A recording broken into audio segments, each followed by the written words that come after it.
বাংলাদেশকে নিয়ে আপনারা তো মাথা ব্যথা কেন?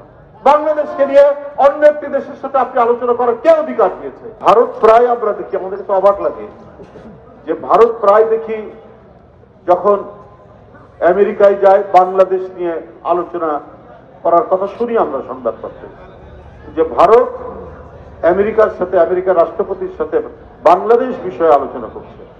আবার আজকেও দেখলাম যে গতকাল না কবে যে ভারত যুক্তরাজ্যের সাথে বাংলাদেশ নিয়ে আলোচনা করছে। কেন? বাংলাদেশে সরকার নেই, বাংলাদেশে এটি একটি স্বাধীন দেশ নয়, এর একটি স্বাধীন পতাকা আছে, এর একটি স্বাধীন জাতীয় সঙ্গীত আছে।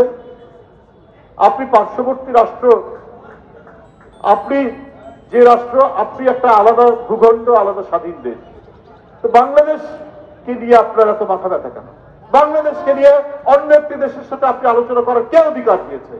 আমার দেশে কি হচ্ছে না হচ্ছে, আমাদের সরকার আছে, আমাদের বিরোধী দল আছে, আমাদের জনগণ আছে, আমাদের আইন কানুন আছে, তারা কথা বলবে।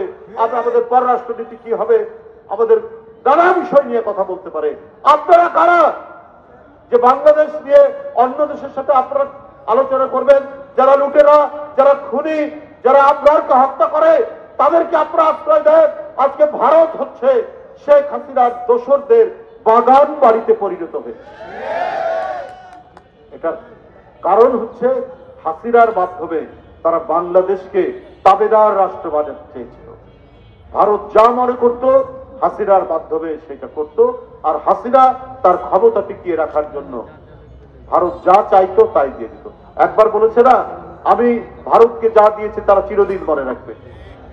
কি দিয়েছেন এখন আমরা প্রতিদিন সেটা দেখতে পাই।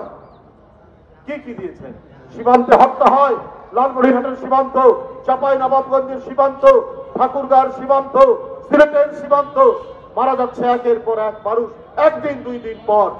আপনার এখন তো প্রতিবাদ হয়, এখন তো পররাষ্ট্র মন্ত্রণালয় থেকে করা বক্তব্য যায়, ভারতের কি বলে যে এখানকার হাই কমিশনারকে ডেকে পাঠানো হয়। শেখ হাসিনার আমলে এটাও করা হতো না, চুপচাপ ভারতের অপকর্ম বাংলাদেশে সমস্ত কিছু তারা মেনে নিতেন।